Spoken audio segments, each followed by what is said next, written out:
traveled back to the small town of Dire Grove because the temperature is rapidly dropping and wild wolves are attacking people. You find yourself in the middle of a war between a group of hunters and a group of spiritual individuals called the Mistwalkers. Your job is to try to keep the peace, while also trying to solve the mystery of the trouble that is once again befalling Dire Grove.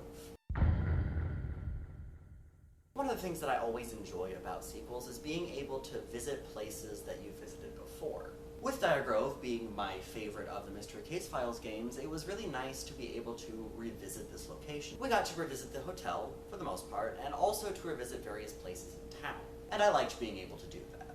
This game adds a full-on investigation into the plot. Now obviously all these games did include you investigating something, but there was never really a mechanic for it. Here in this game, each section requires you to find some very specific clues, and at the end of each section, the Master Detective takes all of these clues and uses them to try to figure out what's going on. It's a nice addition to this game, and it really helps make this game especially feel like a detective game. Like all of the games up to this point, this game has a lot of different characters, and most of them at some point in the game speak to you.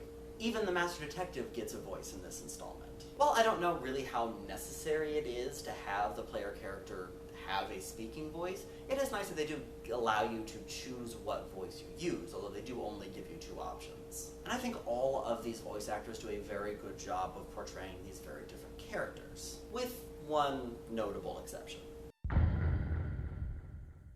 This is very much a minor thing, and I'm going to get into some more major negatives in just a moment, but one of the Mistwalker's voice actors just isn't that good.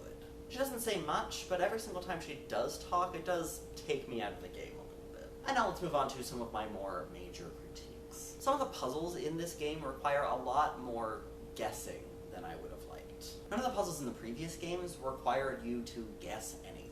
Whenever you needed to figure out some sort of code, the answer was always in the puzzle itself.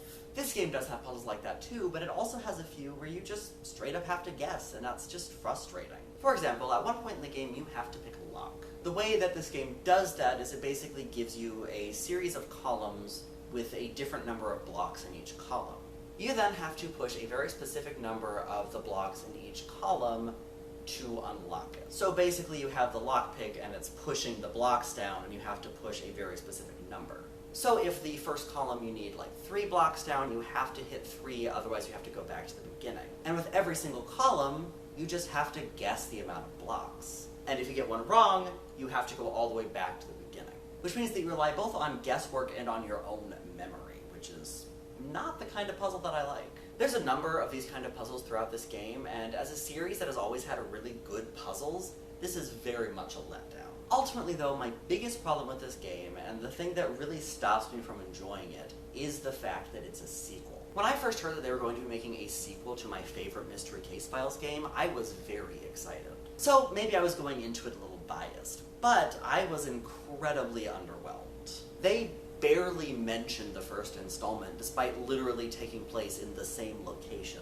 The references are basically just, oh hey, we're back in Dire Grove. And there's also one particularly egregious one, where we find out that the Mistwalkers was able to release the spirit of the Banshee. You know, the Banshee, the main baddie in the original game that we had to fight. Apparently, the Mistwalkers were able to free it and put it to rest. Why didn't they do that before, when the Banshee was terrorizing Dire Grove? No idea.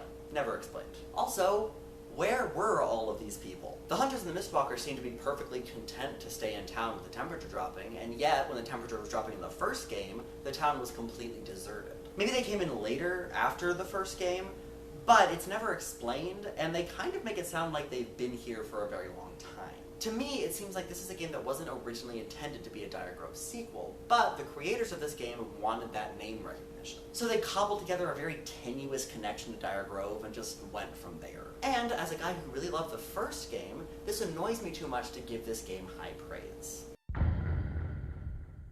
So yeah, this game was a very big disappointment. Too much guesswork involved, and it was so disconnected from the game that it was supposedly a sequel to, that calling it a sequel to Dire Grove is insulting to that first game. Despite all of that, I don't think I can justify rating this game lower than the first 2 games. As much as this game annoys me, the story is there and fleshed out, even if it didn't have to take place in Dire Grove, and the addition of the actual detective work that you do cannot be overlooked. A piss-poor sequel, but still a game that I can go back to and kind of enjoy. So So for that, I will give this game a 6 out of 10. And with that all wrapped up, I will see all of you tomorrow.